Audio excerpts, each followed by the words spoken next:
Olá, bem-vindos ao podcast da doutora Laís Cunha. Hoje nós vamos falar sobre pé plano, mas antes eu vou te fazer algumas perguntas diferentes, pode ser?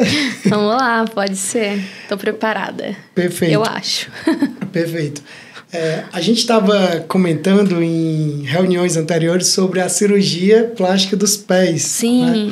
Né? Que é uma tendência que está começando a ser comunicada, as pessoas estão começando a entender, né? Quais são as particularidades da cirurgia plástica dos pés? É uma questão... no pé a gente atende bastante deformidade, né? Principalmente joanete, dedos em garra, e pé cavo, pé plano. E às vezes isso, por mais que às vezes o paciente não tenha dor, porque às vezes ele se acostuma com aquela patologia, o aspecto emocional dele é um pouco afetado, né?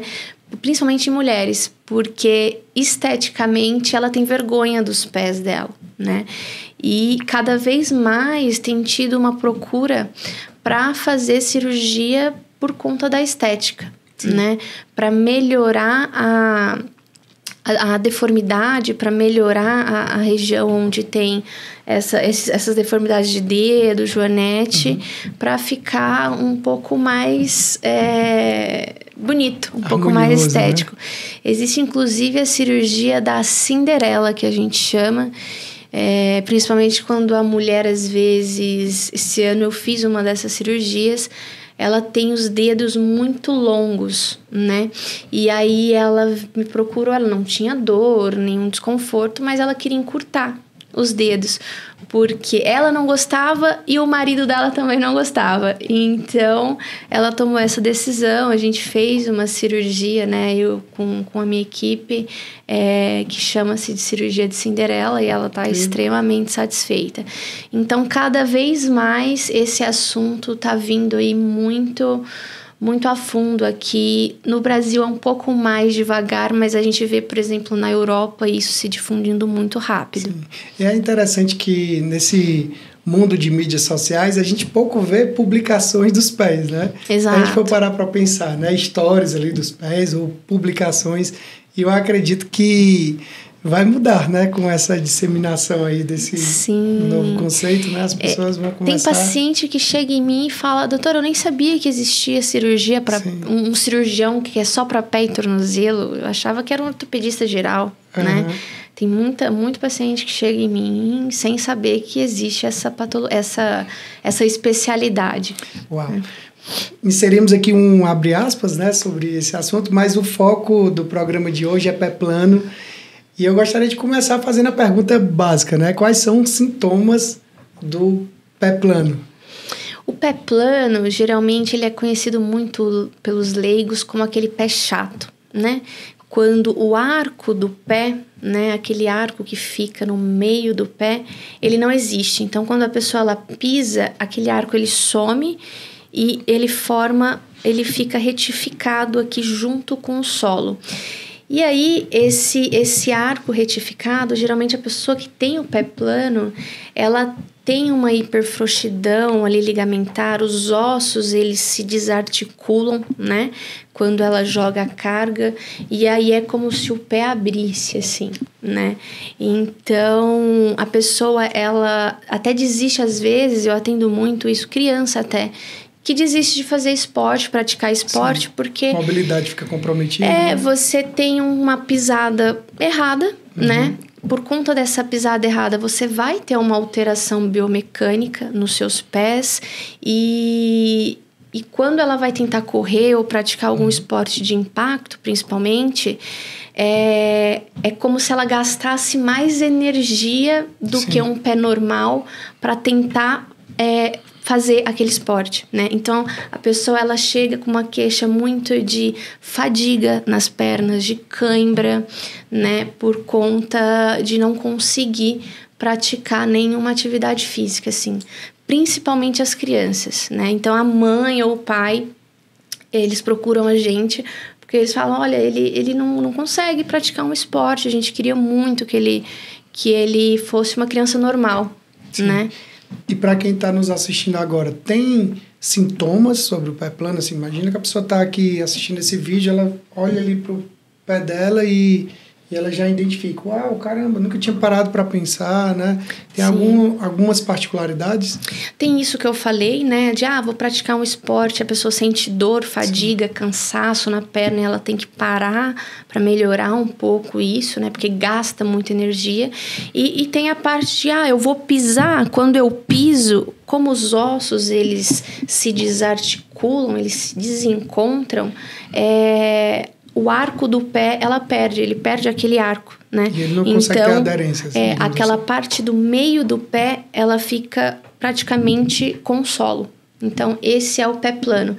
Hoje em dia, né, já tem um novo conceito para pé plano, né? Hoje em dia, a gente chama de deformidade progressiva colapsante do pé.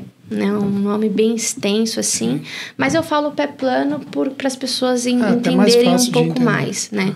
Mas é porque se descobriu nos últimos anos que a deformidade progressiva colapsante do pé, ela não é causada só por uma patologia, porque antes se acreditava que o pé plano ele acontecia por uma insuficiência de um músculo que chama tibial posterior, né? Hoje em dia já se sabe que não é só isso, né? Ele pode vir proveniente de uma deformidade óssea ou por uma insuficiência ligamentar que não consegue segurar os ossos ali no lugar, né? Ou por mesmo uma deficiência desse músculo do tibial posterior, né? Então, hoje está tendo um estudo muito grande em relação ao pé plano, e ele é uma deformidade que não causa só, não é só porque o pé no meio ali ele é achatado, não. O retropé, que é a parte do calcâneo, geralmente é valgo, né? Ele vai para fora quando o paciente pisa. O mediopé, que é o meio do pé, ele desaba, né? O antepé, ele faz uma abdução, ele vai para fora, né? Então, você vê muito aquela paciente criança que tem o pé plano e ela anda assim, né? Com os pés para fora. E, além disso, o antepé, ele é supinado em relação ao retropé. Acho que eu tô falando muito termo técnico aqui, né? Mas é mais ou menos isso. Mas dá para identificar cada particularidade, né? Que você vê que o pé plano não é algo simples. Isso. Ele é algo que altera bastante coisa e a gente precisa identificar onde está alterado para decidir a conduta cirúrgica. Então, não é algo muito simples de se tratar. Ouvindo essas respostas maravilhosas, né? E extremamente específicas ali, técnicas, dá até vontade de agendar uma consulta para entender, né? Porque eu acredito que talvez a maioria das pessoas, se não tem 100% alguma deficiência no pé ali, né? Alguma patologia, mas é algo a se pensar, porque eu entendo, talvez a busca por um ortopedista só aconteça quando a dor é latente, né? Sim. Eu não vejo muitas pessoas falarem sobre algo preventivo. Não, vou ali no ortopedista para ver se, sei lá, não, estou andando normal, estou sem dor. É real isso, doutora Laís? Total. Porque a gente tem uma cultura aqui no Brasil, a cirurgia para pé plano tradicional, que é a cirurgia aberta, ela é uma cirurgia extremamente difícil, né? Então, ela exige várias incisões, grandes incisões no pé. Ela exige cortes nos ossos. Nossa. Então, é uma cirurgia que tem uma recuperação muito difícil. Não dá para você operar os 2 pés quando você faz essa cirurgia aberta tradicional, né? Então, é igual eu falei da Joanete. As pessoas, elas vêm com medo porque ela já passou em vários outros ortopedistas e os outros ortopedistas falam, olha, o seu pé é normal, né? Ele tem o pé plano ali, ele sente dor, mas não, o seu pé é normal, tá tudo bem, né? Então, eu atendo muita gente que chega para mim e fala, eu passei em vários, e a pessoa fala que meu pé é normal, por isso que eu desisti. Aí a pessoa desiste de fazer um esporte, sim, a pessoa desiste de várias coisas. Ela se rende àquela situação, né, porque ela acredita que aquilo é real, que não tem uma solução, e na verdade é o contrário. Uau, né? Que incrível, né? E em que momento o paciente ele deve realmente optar pela cirurgia, né? Tem alguma particularidade ali? Ele precisa fazer algum teste? Como funciona a decisão da cirurgia? Geralmente, quando o paciente ele tá... Existem tratamentos conservadores, né? Que uma palmilha, às vezes, ajuda, né? Fazer uma palmilha para melhorar um pouco a pisada dele. Existe fisioterapia para ganhar força muscular, principalmente nesses músculos, o tibial posterior, que é insuficiente. Existe tênis, né, para pisada pronada. Mas tudo isso, igual do Joanete, são tratamentos sintomáticos para melhorar o sintoma do paciente. Mas a deformidade, igual o nome novo já diz, ela é progressiva, né? E ela vai colapsando, independente de você usar a palmilha, independente de você usar uma bota, uma órtese ortopédica, que antigamente se usava muito, né? Então já se sabe que para corrigir o pé plano é cirurgia, porque é uma deformidade óssea ali, né?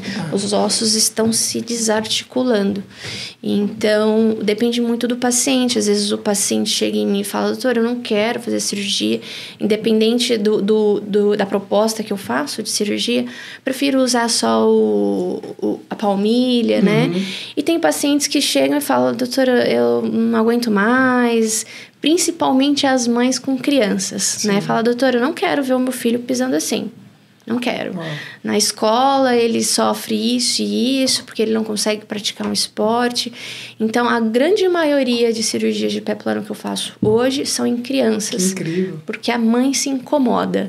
Né? E até eu penso que o processo pós-cirúrgico com a criança deve ser mais rápido, né? Muito mais acelerado, né? Aí, quando ela se torna adulta, ela nem lembra, né? Daquele procedimento, né?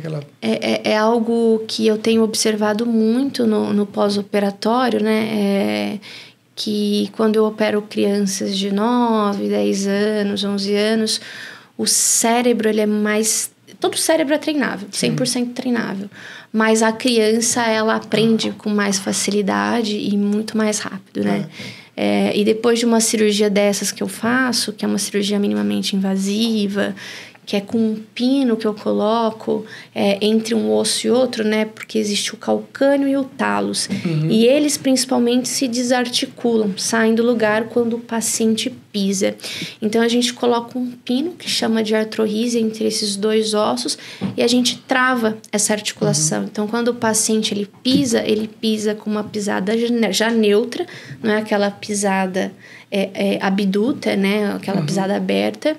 E ele precisa começar a treinar, a andar com essa nova pisada. Então, o cérebro precisa entender que agora ele não pisa mais assim, né? Com a pisada pronada. Agora ele pisa neutro. E isso demanda um certo tempo. As crianças, eu tenho percebido que com 15 dias, 20 dias, elas já estão andando muito bem. Agora, quando eu opero mais adultos, assim, de 20, 30 anos, que tem um peso um pouco maior também, né?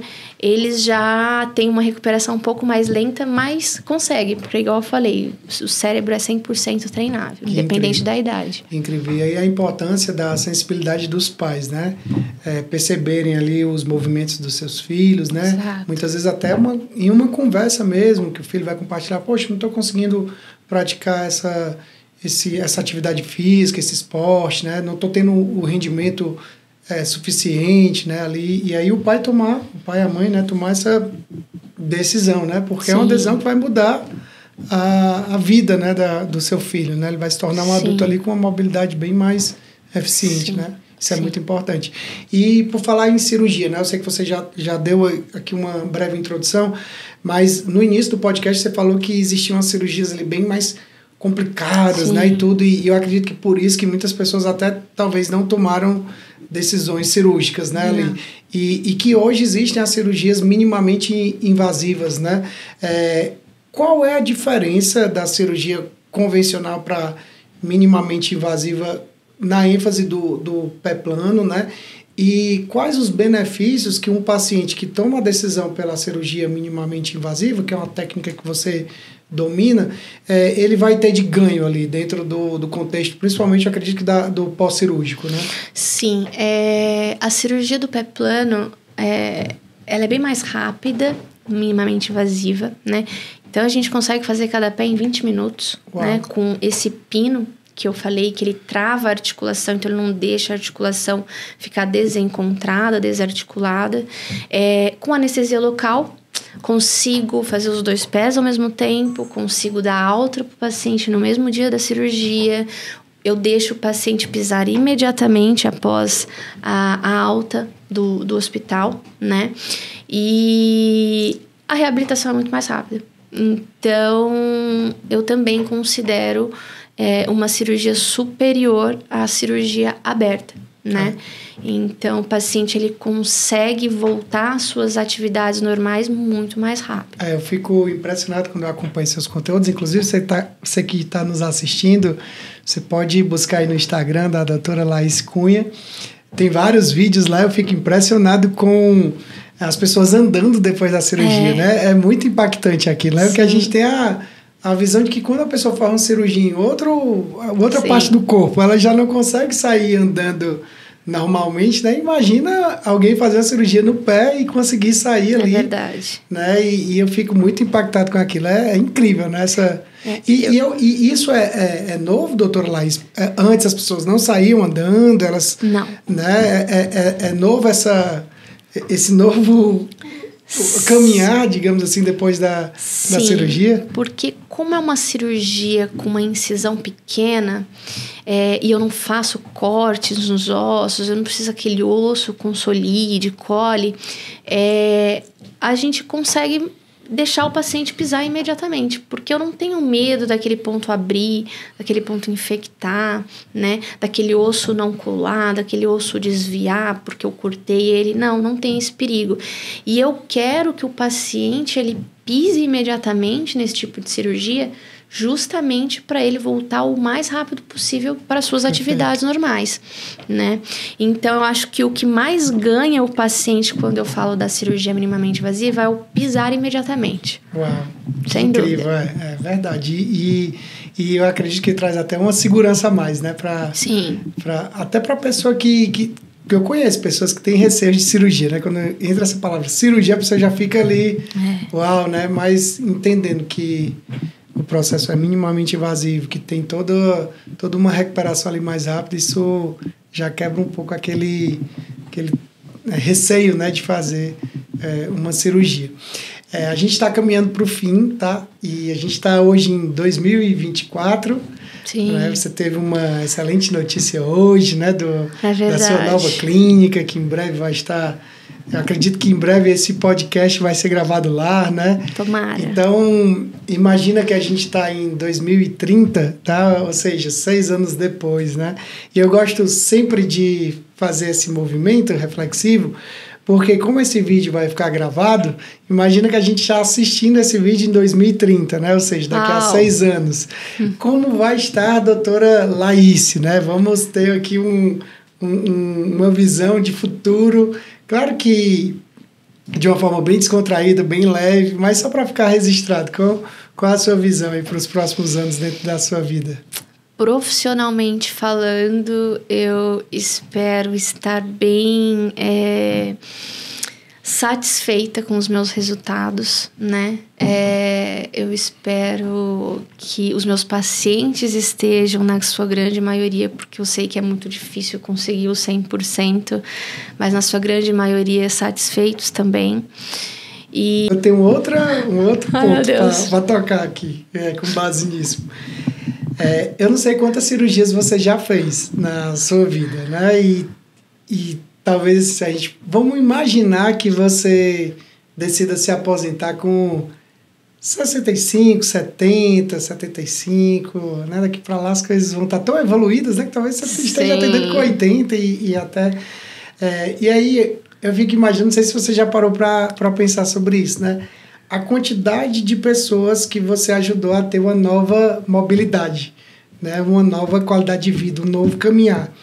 E aí, quando a gente fala sobre criança, isso ainda é mais forte, né? Porque a criança, ela vai se tornar um adulto, né? E ela vai ter uma nova vida e ela vai ser extremamente grata. E às vezes talvez essa criança que se tornou adulta até se esqueça quem foi o médico dela, mas o criador de tudo não se esquece, né? Então você tem várias sementes andando e caminhando pelo mundo, né? Sim. Pessoas que talvez moram em outros continentes e tem lá um pouco da semente da doutora Laís, né? Ou até uma criança que tomou essa decisão porque os pais ali acataram, né? E elas mudaram as suas vidas dentro da escola, né? Porque eu acredito que uma criança, quando ela começa a ter uma nova mobilidade ali nos passos, né? No movimento, ela passa a se relacionar melhor com os coleguinhas, né? Talvez até competir em campeonatos e ganhar. Sim. E se sentir assim. Então, você já parou para refletir sobre a importância da sua atividade profissional, né? Assim, e mais profundo, porque de fato isso é muito poderoso e até imensurável, né? Talvez você nunca consiga ali mensurar. Poxa, deixa eu ver quantas vidas aqui foram transformadas através da minha aptidão, né? Do que eu estudei, isso é muito poderoso, né? Sem dúvida, Diego. Eu acho que ser cirurgião é uma tarefa, assim, que não é para qualquer um, né? Porque além de ser cirurgião, para ser um bom cirurgião, você tem que ser um bom clínico. E você tem que ter esse olhar clínico também para a família, para o paciente, o quanto você está mudando significativamente e funcionalmente aquela vida daquela pessoa, né? E até mesmo, igual eu falei, quando é criança, para a família toda, como a família fica feliz e satisfeita.